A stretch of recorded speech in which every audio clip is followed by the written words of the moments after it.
dan salam sejahtera bagi kita semua.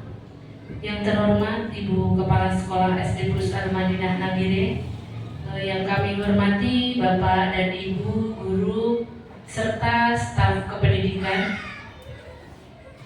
Alhamdulillahirrabbilalamin, puji dan syukur marilah kita panjatkan kehadirat Allah Subhanahu wa Ta'ala, karena atas limpahan rahmat dan hidayahnya sehingga pada kesempatan hari ini kita dapat berkumpul di tempat ini dalam keadaan sehat walafiat, tak kurang dari suatu apapun. Salawat teriring salam tetap tercurah limpahkan kepada baginda Nabi Muhammad SAW. Semoga kita semua diakui menjadi umatnya dan mendapatkan syafaatnya di yaumil qiyamah. Amin ya robbal alamin.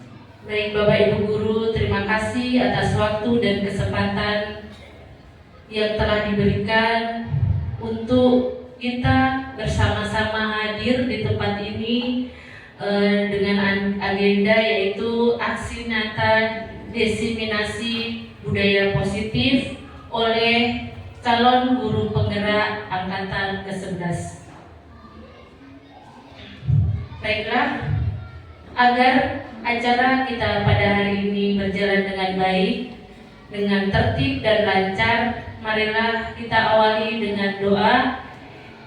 Doa kali ini akan dibawakan oleh Bapak Ali Baba SH. Kepada beliau kami persilakan.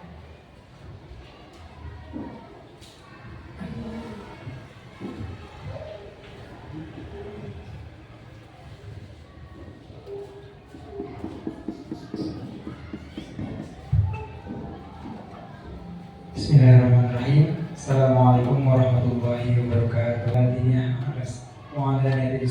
Al-Fatihah. A'udzubillahi minasyaitonir rajim. Bismillahirrahmanirrahim. Alhamdulillahirabbil alamin. Arrahmanir rahim. Maliki yaumiddin. Iyyaka na'budu wa iyyaka nasta'in. Ihdinas siratal mustaqim. Shiratal ladzina an'amta 'alaihim ghairil maghdubi 'alaihim waladdallin. Amin.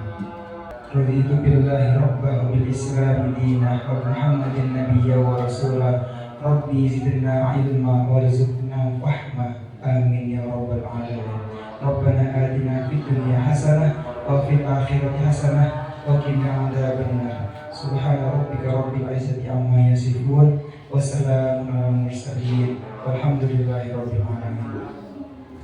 Wassalamualaikum warahmatullahi wabarakatuh.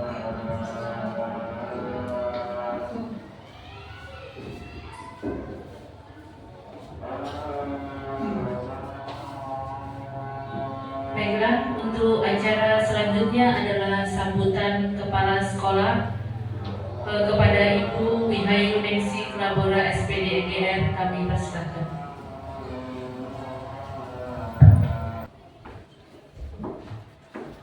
Assalamualaikum warahmatullahi wabarakatuh. Waalaikumsalam warahmatullahi wabarakatuh. Gimana kabar Bapak Ibu semua? Alhamdulillah. Ya, alhamdulillah masih diberi kesehatan oleh Allah Subhanahu wa Ta'ala sehingga kita bisa hadir di sini duduk bersama guna memperhatikan atau guna melihat terkait dengan aksi nyata yang akan disampaikan oleh rekan guru kita yang saat ini sedang menjalankan program pendidikan sebagai calon guru penggerak. Kiranya nanti apa yang disampaikan terkait aksi nyata diseminasi budaya positif dapat kita simak dan mungkin kedepannya bisa kita terapkan bagi Bapak Ibu guru, terutama Bapak Ibu guru wali kelas ya, bisa kita terapkan bersama-sama di kelas. Yang selanjutnya saya ucapkan terima kasih kepada Bapak Ibu guru juga kiranya sudah bisa hadir di sini untuk sama-sama kita melihat rekan guru kita untuk menampilkan rencana aksi nyata pada siang hari ini. Mudah-mudahan apa yang akan disampaikan Bupati bisa bermanfaat bagi kita semua.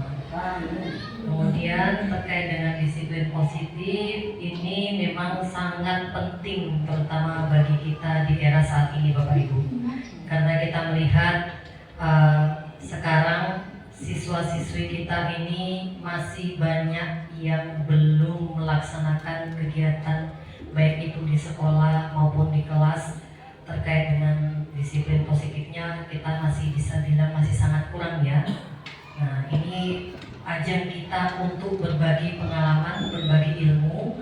Nanti materi disampaikan oleh Bupati. Apabila Bapak Ibu wali kelas ada yang ingin menanyakan terkait disiplin positif itu sebaiknya seperti apa sih biar sama-sama anak-anak tuh bisa melaksanakan, kayaknya nanti pasti dijelaskan dan akan dibantu untuk penjelasannya dari Bupati, karena beliau ini sudah menjalani pendidikan calon guru penggerak. Sekarang tinggal aksi nyatanya untuk pengimbasan kepada rekan-rekan guru yang ada di sekolah, terutama di SD Plus Al-Madinah ini.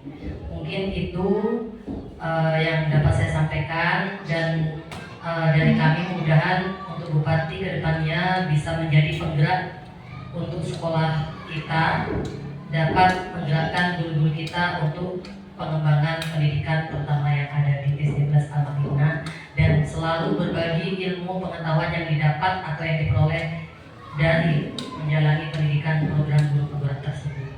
Ya, mungkin itu saja yang dapat kami sampaikan. Untuk selanjutnya kami kembalikan kepada Ibu Novi. Terima kasih. Itu aja. Wassalamualaikum warahmatullahi wabarakatuh. Waalaikumsalam warahmatullahi wabarakatuh. Baik, terima kasih Ibu. Acara selanjutnya adalah aksi nyata diseminasi budaya positif yang akan disampaikan oleh Ibu Suparti SPDGR. Kepada Ibu kami persilakan. Baik, Assalamualaikum warahmatullahi wabarakatuh. Waalaikumsalam warahmatullahi wabarakatuh. Masih semangat Bapak Ibu? Terima kasih karena Bapak Ibu sudah menyempatkan waktu untuk pengimbasan aksi nyata diseminasi budaya positif yang ada di sekolah kita. Jadi di sini saya bukan berarti paling pintar atau mungkin saya paling bisa, ya. Tapi saya hanya ingin berbagi ilmu apa yang saya dapatkan selama saya mengikuti program pendidikan calon guru penggerak, sehingga saya imbaskan ke sekolah kita. Mudah-mudahan Bapak Ibu semuanya bisa mengambil hikmah dari apa yang saya sampaikan hari ini. Oke, untuk selanjutnya Pak Ali, slide selanjutnya Pak. Sebelum kita mulai kegiatan kita pada siang hari ini, sebelumnya kita mungkin ice breaking dulu, karena Bapak Ibu habis selesai dalam kegiatan belajar mengajar tentunya sudah lelah dan kurang semangat, jadi kita ice breaking dulu. Saya mohon Bapak Ibu untuk berdiri maju ke depan, kita ice breaking dulu. Maju di depan Bapak Ibu baris. Iya. Karena kita ada sedikit permainan. Ini ya. Enggak apa-apa. Maju aja Bu, sini barisnya. Nah, permainannya adalah menangkap dosa. Menangkap dosa. Jadi nanti ketika saya mengucapkan kata dosa, berarti Bapak Ibu memegang tangan temannya. Jadi yang satu tangan kanan, ya, tangan kanannya diangkat semua. Tangan kanan, tangan kiri jempolnya diangkat. Jadi contoh ya. Coba Bu Rizka. Ya, ketika saya mengucapkan kata dosa, berarti langsung saya menangkap tangan jempolnya Ibu Rizka. Tek, gitu, ya, cepat-cepatan. Nah, jadi satu untuk menangkap jempol teman, dan jempolnya Bapak Ibu ditangkap teman yang lain. Ya, belum dipegang Bu, bentar. Ya, oke. Yang kanan lebar, yang saya tidak. Pak, slide selanjutnya. Dengarkan cerita saya. Bu Desa mempunyai 3 kucing Anggora. Ketika kucing itu bernama Desi, Disa, dan Dosa.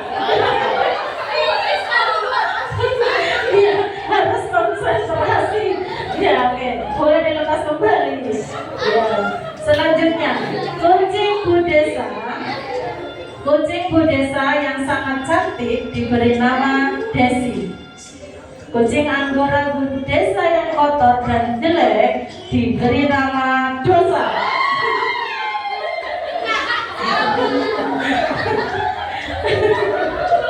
Iya, oke. Lepas kembali. Sedangkan kucing Anggora yang bersih diberi nama Disa. Bu Desa selalu marah jika melihat rupa dari Dosa.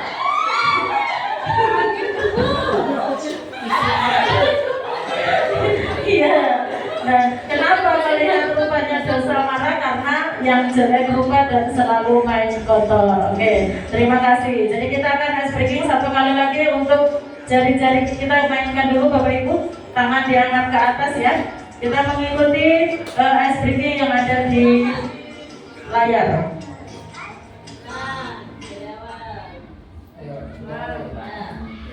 Oke.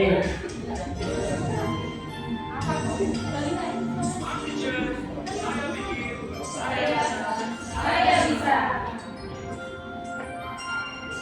Tangan ke atas menggapai bintang, tangan ke samping burung yang terbang, tangan ke depan ikan berenang, duduk yang rapi siap berdoa.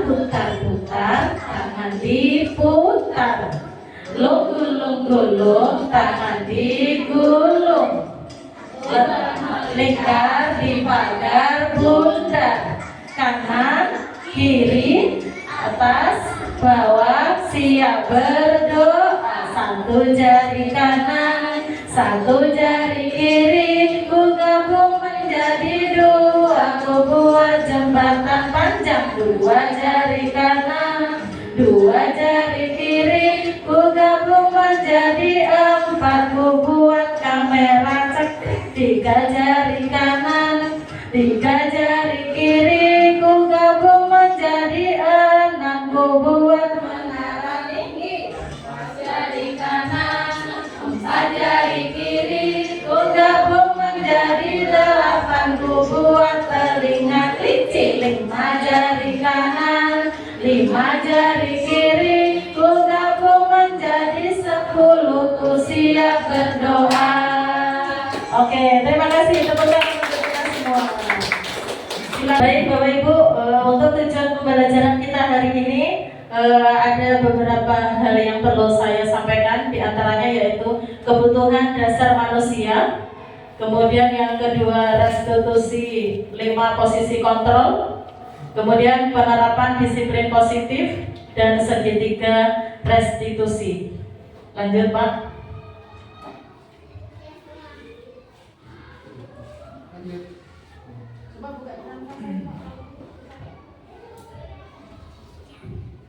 Nah, di sini ada contoh kasus. Contoh kasus ini nanti yang akan berhubungan dengan materi yang akan saya sampaikan dari ya. Jadi contoh kasusnya adalah Ibu Gita, guru wali kelas 1 Anas di SD Plus Al Madinah. Sedangkan Bu guru kita ini sedang bingung menghadapi ulang salah satu murid di kelasnya yang bernama Doni. Beberapa anak di kelas 1 Anas telah datang kepada Bu guru kita dan mengeluhkan Doni ini sering sekali meminta bekal makan siangnya teman-teman mereka. Kemudian meminta bekalnya temannya mereka itu juga dengan cara paksa. Nah, jika Anda menghadapi situasi seperti Ibu Gita, apa yang akan Anda lakukan?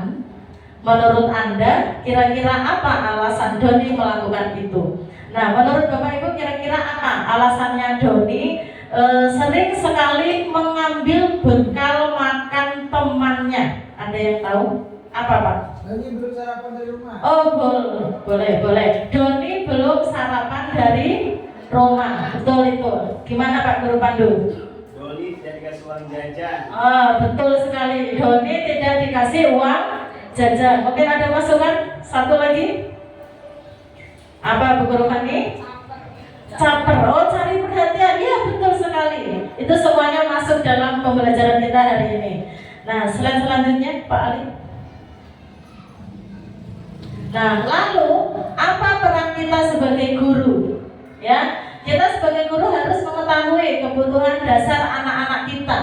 Ya, mencari latar belakang melakukan hal-hal tersebut itu karena apa? Kenapa anak ini bisa melakukan hal-hal seperti itu? Latar belakangnya apa? Apa yang melatar belakangi dia berbuat seperti itu? Gitu. Jadi kebutuhan dasar itu harus dimiliki semua anak di kelas kita. Ya, bukan anak-anak saja yang memiliki kebutuhan dasar, melainkan kita sebagai orang dewasa juga memiliki kebutuhan dasar yang harus terpenuhi. Gitu. Slide selanjutnya, Pak. Nah, kebutuhan dasar yang harus dimiliki kita, anak murid ataupun kita orang dewasa itu apa saja? Nah, di sini ada 5 kebutuhan dasar yang harus dimiliki anak-anak ataupun kita orang dewasa. Ya, yang pertama adalah kebutuhan bertahan hidup. Kemudian yang kedua, kebutuhan cinta dan kasih sayang.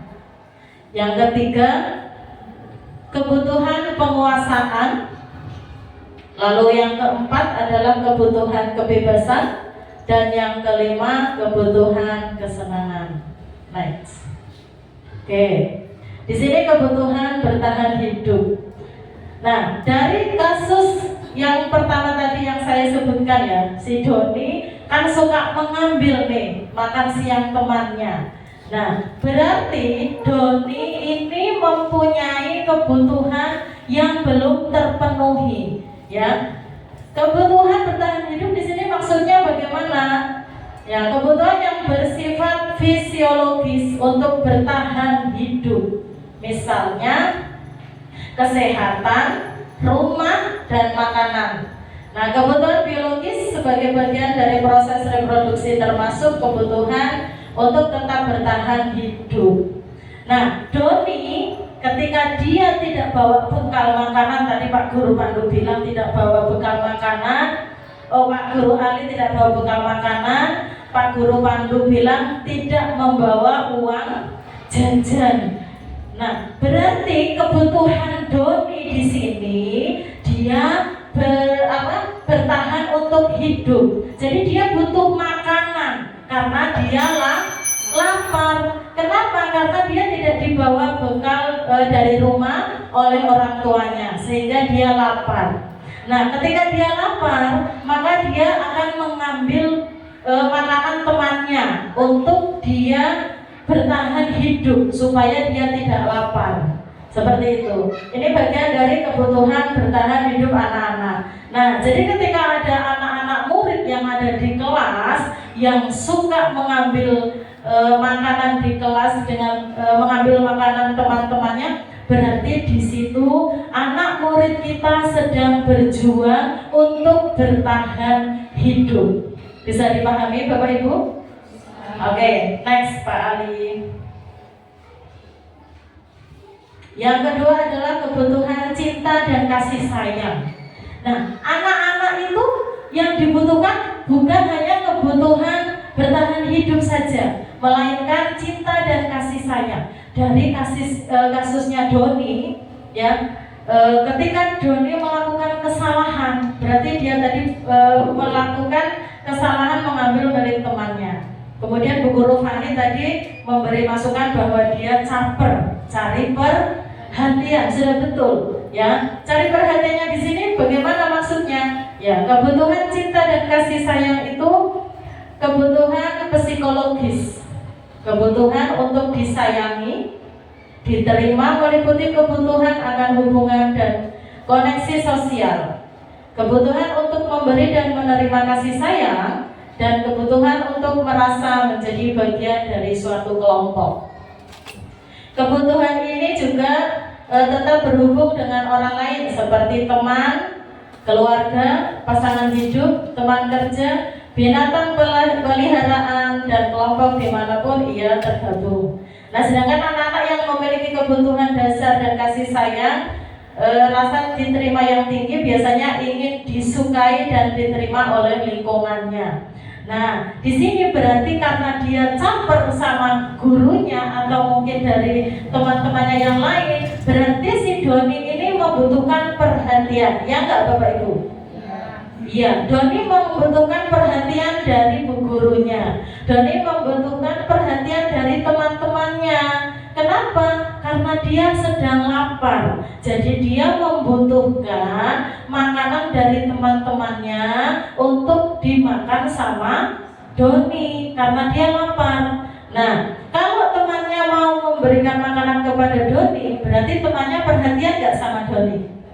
Ya, perhatian. Kemudian si Doni mencari perhatian dari si guru, ya. Kalau Doni mengambil makanan temannya secara paksa, otomatis guru segera mendatangi Doni dan akan bertanya, kenapa Doni mengambil makanan milik teman? Nah, tetapi Doni langsung akan menjawab kenapa alasannya. Nah, dari situ berarti Doni itu mencari perhatian dari guru yang diwujudkan dengan rasa kasih sayangnya guru, supaya guru ini memperhatikan si Doni. Seperti itu. Jadi kebutuhan cinta dan kasih sayang. Next. Yang selanjutnya adalah kebutuhan penguasaan. Ya, penguasaan itu berarti di sini maksudnya harga diri, ya, tentang harga diri. Jadi kebutuhan kekuatan. Biasanya anak-anak yang berkuasa, yang selalu menerapkan sikap menerapkan kebutuhan penguasaan. Jadi dia merasa seolah-olah dia berkuasa di kelas. Teman-temannya ini nggak ada yang berani sama Doni. Ya, kalau Doni waktu mengambil makanan temannya, itu pikirannya Doni itu temannya tidak akan berani sama Doni.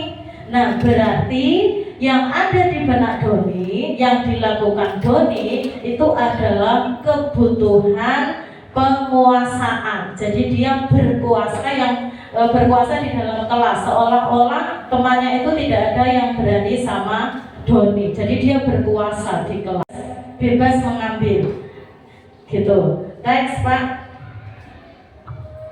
Nah, dari 5 kebutuhan dasar yang sudah saya paparkan tadi, di sini ada sebuah kuis, ya. 5 dasar kebutuhan manusia. Nanti Bapak Ibu bisa menuliskan kebutuhan dasarnya tadi. Nah, di sini ada kuis. Nanti Bapak Ibu tuliskan sesuai 5 kebutuhan dasar manusia yang sudah saya paparkan. Nanti kita tampilkan di sebelah sana, ya, di bagian bawah, Bapak Ibu. Oke, yang pertama, ini seolah-olah saya, ya.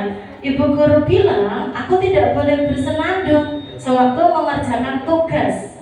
Katanya kelas harus tenang, tidak ada suara. Kan gak seru jadinya. Berarti saya ini membutuhkan kebutuhan apa? Kebutuhan dasar apa dari 5 kebutuhan dasar tadi? Oke, itu yang pertama. Yang kedua, Bapak Ibu, Ibu guru tidak menyapaku hari ini. Padahal aku pakai jepit rambut baru. Ya, jadi anak ini mengatakan ibu guru tidak menyapaku hari ini, padahal dia memakai jepit baru. Nah, kebutuhan dasar apa yang anak ini sedang dibutuhkan anak ini? Kebutuhan dasar apa?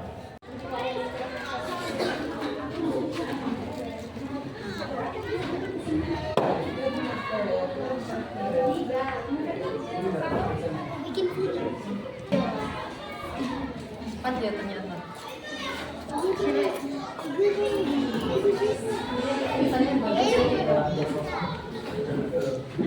Oke, baik, saya akan bacakan. Di sini ada yang menjawab. Pertama, kebebasan, kebutuhan cinta dan kasih sayang, kesenangan, penguasaan. Ada juga yang kebutuhan dasar, kesenangan, kasih sayang, kebebasan, penguasaan. Ya, dan macam-macam, berbeda semuanya. Oke, sekarang kita akan buktikan jawaban sebenarnya. Next.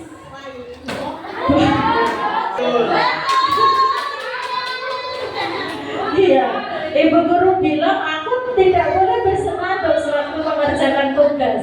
Katanya kelas harus tenang. Berarti dia butuh kesenangan. Ya.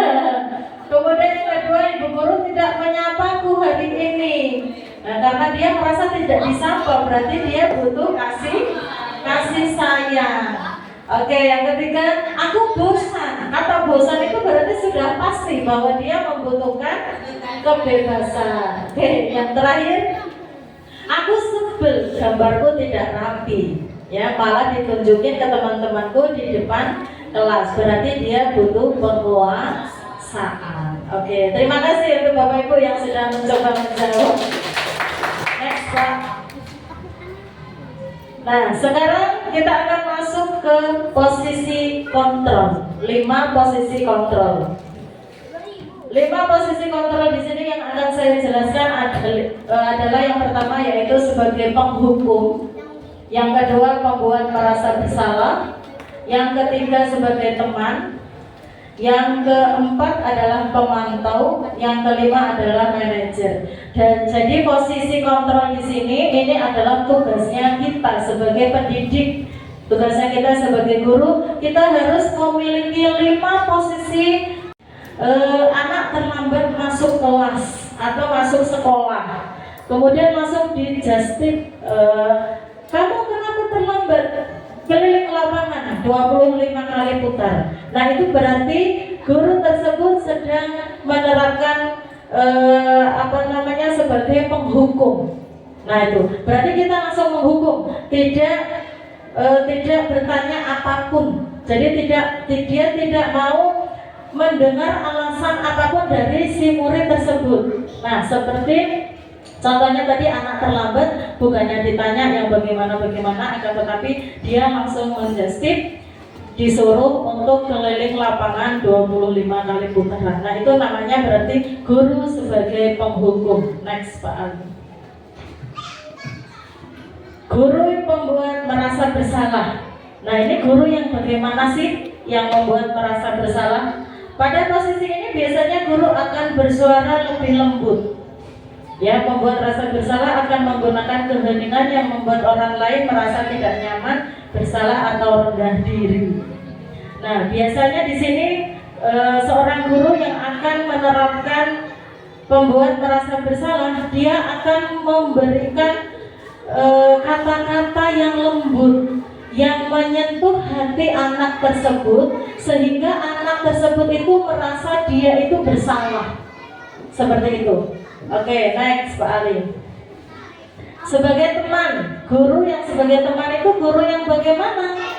Nah, di sini tidak akan menyakiti murid, namun tetap berupaya mengontrol murid melalui persuasi. Posisi teman pada guru bisa negatif maupun positif. Positif di sini berupa hubungan baik yang terjalin antara guru dan murid. Nah, biasanya di sini kalau guru yang menyelesaikan masalah sebagai teman, biasanya dia akan lebih berbicara seolah-olah tidak ada rasa marah, rasa kebencian kepada anak tersebut. Akan tetapi dia akan merangkul, kemudian menasehati, mengajak ngobrol, kemudian mengajak memperbaiki, diajak bercanda dulu, tertawa dulu, seperti itu. Jadi anak ini akan merasa nyaman dan dia akan merasa menjadi teman guru tersebut. Next, Pak Ali. Yang keempat adalah sebagai pemantau, ya. Pemantau berarti mengawasi. Nah, pada saat kita mengawasi, kita bertanggung jawab atas perilaku orang yang kita awasi. Posisi pemantau berdasarkan pada peraturan-peraturan dan konsekuensi.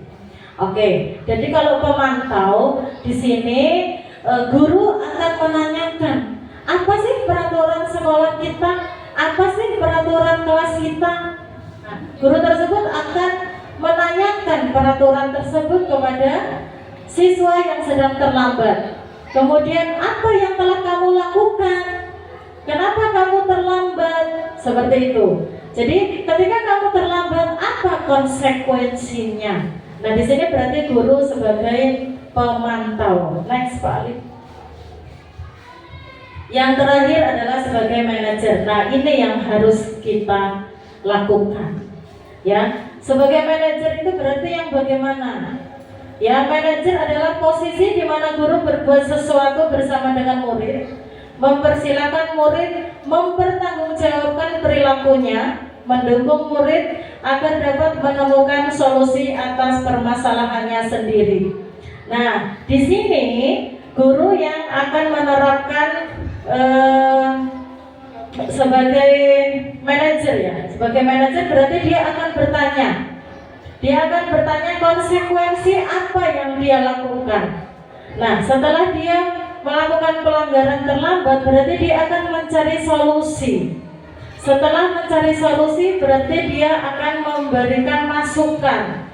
Ya, dia akan menanyakan keyakinan kelas yang mereka buat, seperti itu. Ya, nah setelah itu rencana yang akan dilakukan kepada anak tersebut sehingga anak tersebut tidak mengulangi datang terlambat ke sekolah. Jadi itu posisi manajer kita kepada siswa yang sedang melakukan kesalahan. Oke, next Pak. Ini ada contoh video di mana di sini ada seorang guru sebagai penghukum. Kemudian ada guru sebagai teman, ada guru juga sebagai manajer dan pemantau. Kita saksikan bersama.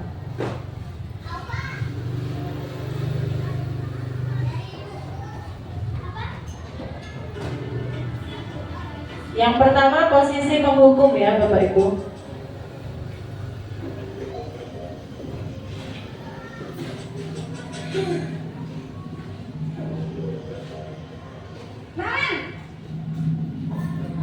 Sini kamu. Selalu terlambat. Kamu deh pasti terlambat.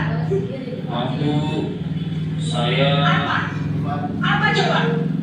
Alasan kamu apa lagi? eh, Kapan sih kamu tidak terlambat? Malas sekali ya kamu jadi anak. saya Dasar pemalas. Gak kapok-kapok sih kamu. Sudah berapa kali terlambat? Sana, kamu keliling lapangan basket 2 kali. kenapa saya harus ke lapangan basket, Bu? Kenapa? Kamu melawan ibu. Berani-beraninya jawab. Sudah terlambat, masih berani jawab pula. Sekarang, keliling lapangan basket 5 kali sekalian. Biar kapok. Cepat. Pergi sana ke lapangan basket. Nah, di situ guru langsung memberi hukuman keliling lapangan 2 kali. Berarti guru tersebut sedang menerapkan sebagai penghukum. Ya, itu guru yang sebagai penghukum itu seperti itu. Kira-kira Bapak Ibu pernah seperti itu enggak? Oke, kita lanjut.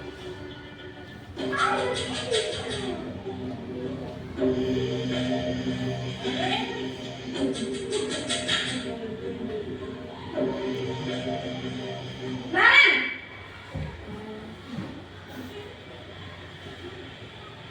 Selamat pagi, Bu. Naren, apa peraturan sekolah kita tentang jam berapa kita harus masuk sekolah, nak? Kita harus di sekolah jam 7, Bu. Iya betul, sekarang sudah jam 7.20. Naren sudah tahu konsekuensinya jika terlambat hadir. Paham, Bu?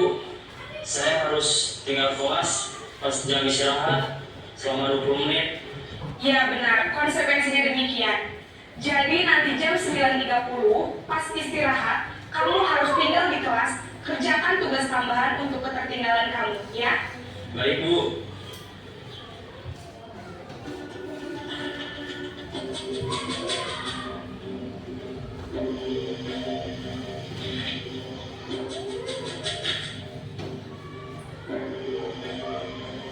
Naren! Bisa? Selamat pagi, Bu. Selamat pagi, Naren. Maaf, Bu. Saya terlambat. Iya, sekolah masuknya jam 7, sekarang sudah jam 7.20. Jadi sekarang bagaimana ini, Naren? Maaf, Bu. Saya lupa alarm saya semalam.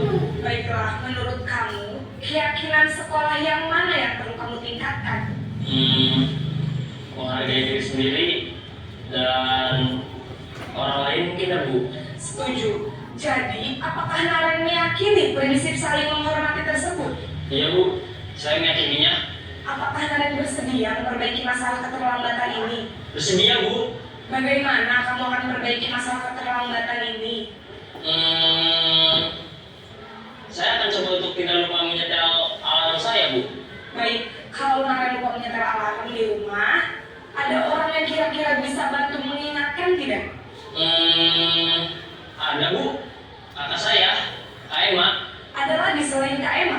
Selain Kak Emma, ada ibu saya. Baik, jadi yang mengingatkan Naren adalah Kak Emma dan ibu kamu ya? Kira-kira akan mulai setel alarm kapan nih Naren? Setelah pulang sekolah, akan segera saya lakukan. Baik, jadi Naren akan setel alarm untuk bangun besok pagi dan akan diingatkan oleh kakak dan ibunda Naren ya. Ada lagi yang mungkin perlu dilakukan Naren agar tidak terlambat bangun lagi? Tidak ada, Bu.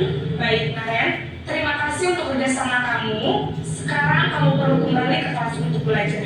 Baik, Bu. Terima kasih. Oke, baik. Jadi di situ guru sebagai manajer, ya. Tadi bu gurunya sudah mencarikan solusi, menanyakan keyakinan kelas yang sudah disepakati dan juga konsekuensinya. Lalu selain itu juga berarti gurunya juga mencarikan solusi. Setelah mencarikan solusi, berarti mengajar si Naren tidak akan mengulangi perbuatannya lagi di masa-masa yang akan datang, ya. Ketika dia akan masuk ke sekolah, dia sudah tidak akan terlambat lagi. Seperti itu. Next, Pak Ali. Nah, pertanyaan selanjutnya, posisi kontrol apa yang sering Bapak Ibu lakukan kepada murid Bapak Ibu di kelas atau di sekolah? Selama ini kira-kira yang sering dilakukan yang mana Bapak Ibu? Sebagai apa? Posisi kontrolnya? Penghukum? Atau teman? Ya, kayaknya semuanya dilakukan. Penghukum iya, teman iya, pemantau iya, kemudian yang terakhir adalah sebagai manajer. Oke, next Pak Ali. Nah, sekarang kita masuk ke penerapan disiplin positif. Disiplin positif itu apa sih Bapak Ibu?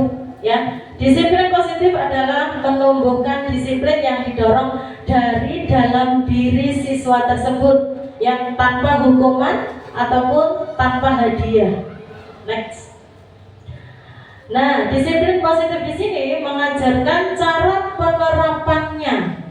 Ya, penerapan untuk disiplin yang mengajarkan anak bertanggung jawab, menumbuhkan kesadaran diri berdasarkan nilai-nilai kebajikan. Kemudian disiplin positif lebih ke arah disiplin diri yang dapat mengontrol dalam melakukan segala tindakan.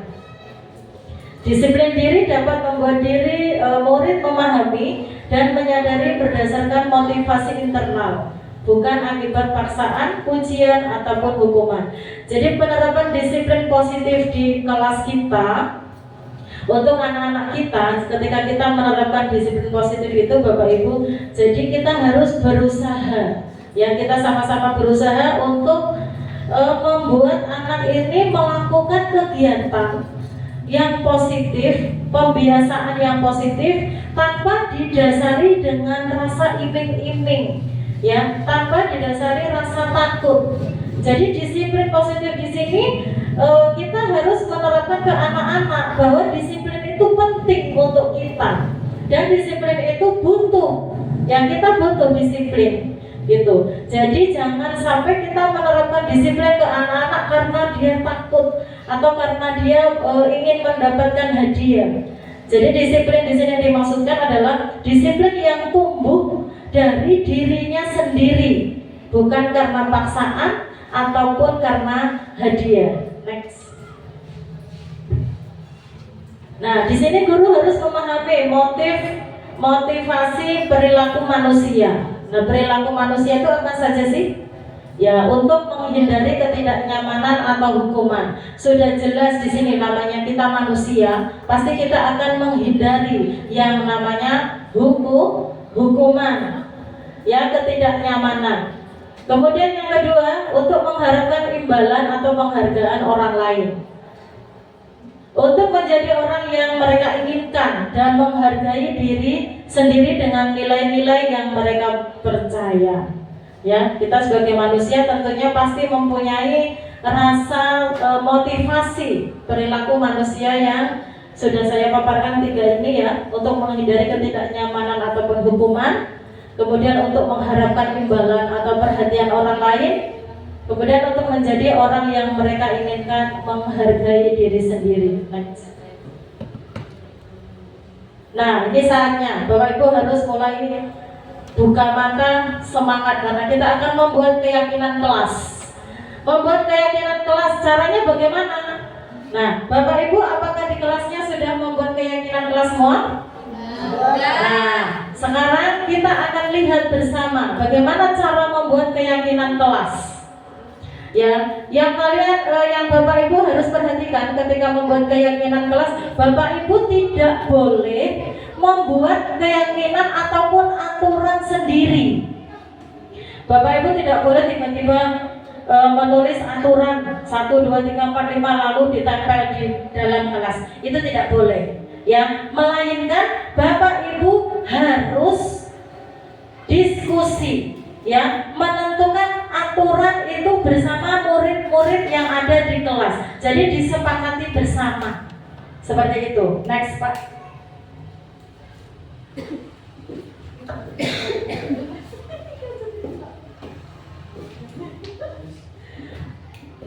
Oke, Bapak Ibu, kita akan membuat keyakinan kelas, ya.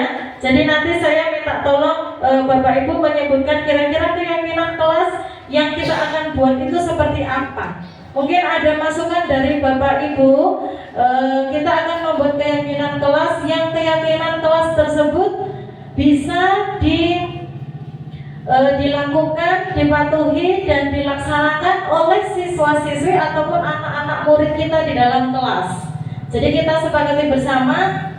Saya seolah guru yang ada di kelas, Bapak Ibu semuanya murid yang ada di kelas. Jadi saya akan mengajak diskusi. Kita akan membuat peraturan keyakinan kelas kita. Kira-kira yang pertama, keyakinan kelas kita, peraturan kelas kita apa kira-kira Bapak Ibu?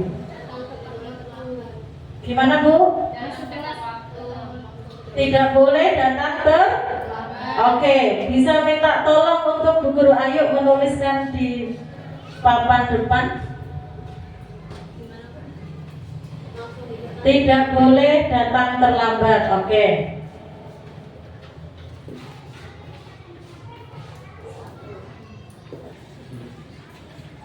Tidak boleh datang terlambat.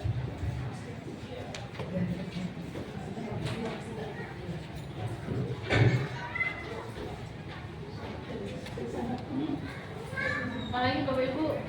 Oke, yang kedua, mungkin ada masukan? Tidak boleh. Ayo. Doa dulu.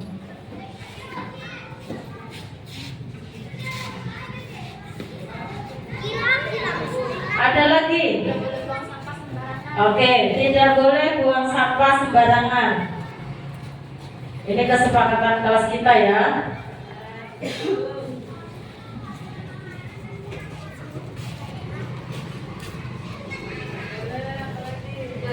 Satu lagi coba.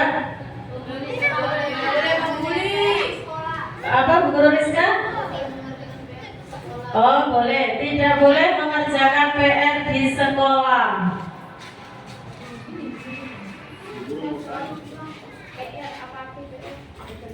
Pekerjaan rumah.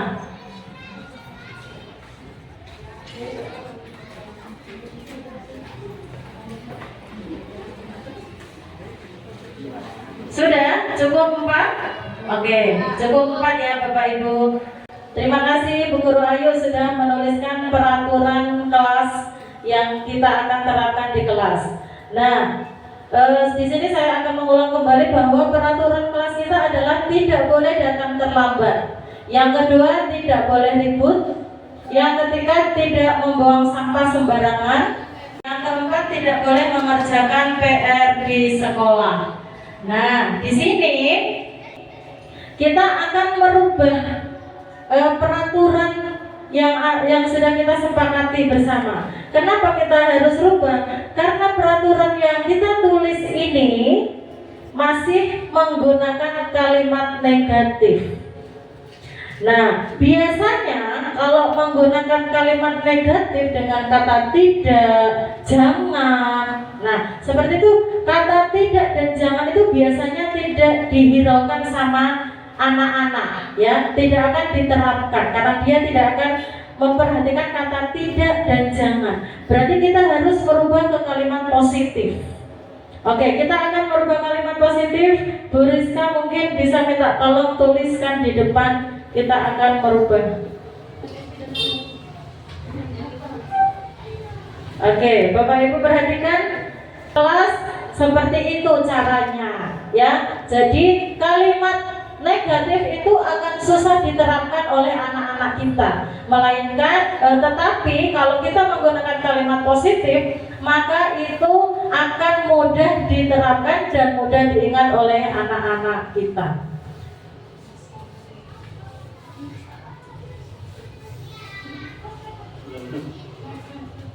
Oke, pengertian dari nilai-nilai kebajikan. Jadi sikap patuh dan taat terhadap peraturan yang berlaku. Nah, tadi kan kita sudah membuat kesepakatan kelas. Dari yang negatif kita rubah ke positif. Nah, dari yang positif tadi kita akan mencari nilai kebajikan yang ada di dalam kalimat tersebut. Nilai kebajikan itu apa saja sih? Next, Pak Ali.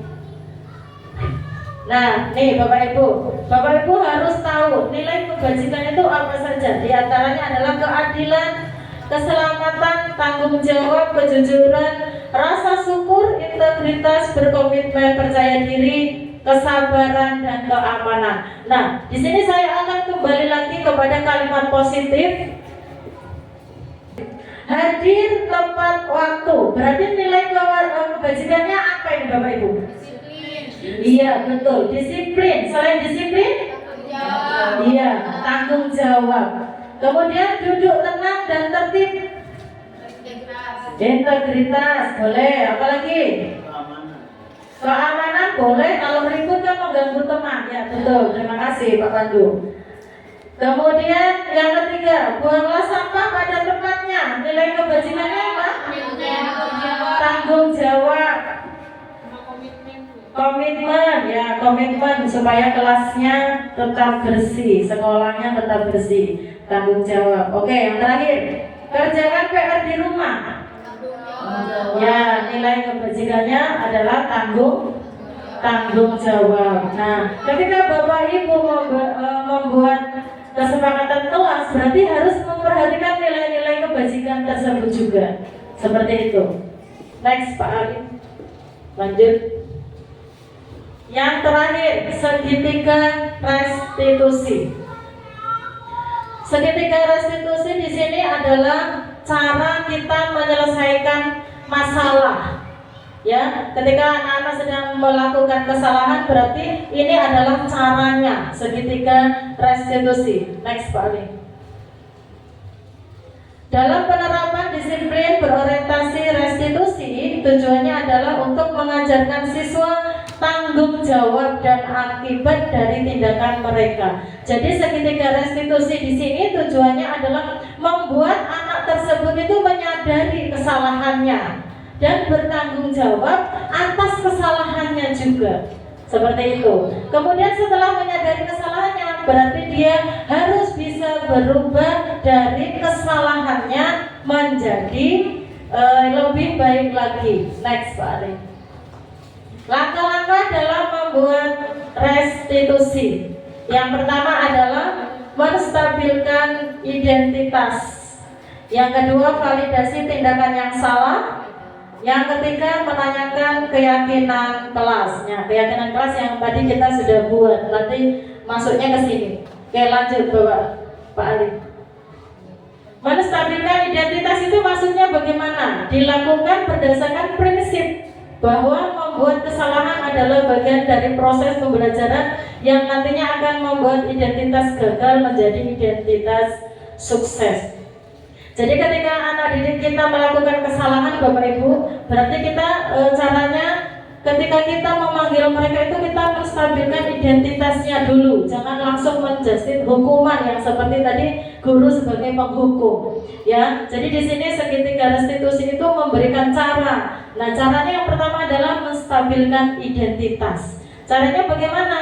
Dengan menanyakan identitas kesalahan adalah dari proses pembelajaran yang nantinya akan membuat identitas gagal menjadi identitas yang sukses. Jadi dari kesalahannya tadi membuat anak tersebut sukses untuk tidak melakukan kesalahan yang sama. Next Pak.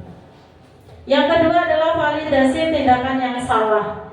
Validasi tindakan yang salah itu dilakukan berdasarkan prinsip bahwa setiap perilaku berupaya memenuhi sesuatu kebutuhan sehingga orang tua atau guru lebih memahami kebutuhan murid. Next Pak.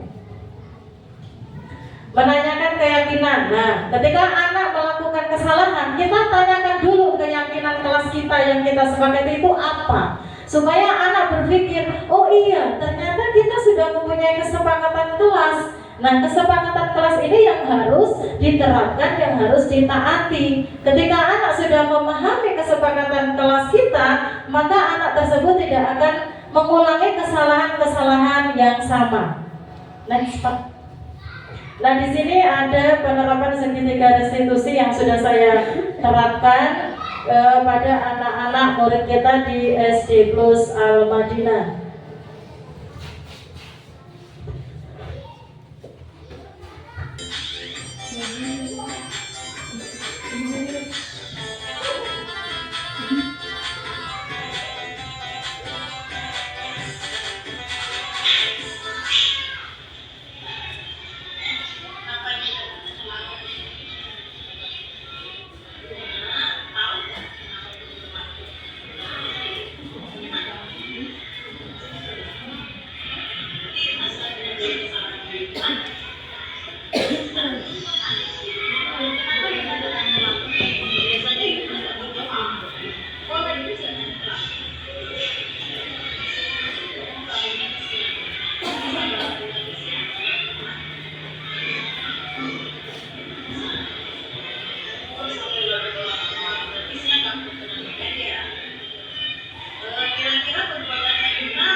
Oke, baik Bapak Ibu. Jadi di sini penerapan segitiga restitusi yang pertama adalah menstabilkan identitas. Jadi di sini saya sudah menanyakan kepada ya, jadi di sini saya sudah menanyakan kepada Yumna. Ya, menstabilkan identitas itu menanyakan Yumna, kenapa Yumna ini datang terlambat? Nah, setelah menstabilkan identitas, kita tanyakan keyakinan sekolah kita itu apa? Keyakinan kelas kita itu apa? Nah, ketika Yumna sudah menyadari keyakinan kelas kita apa, maka kita akan memberikan solusi. Kemudian mencarikan cara supaya Yumna tidak datang terlambat ke sekolah.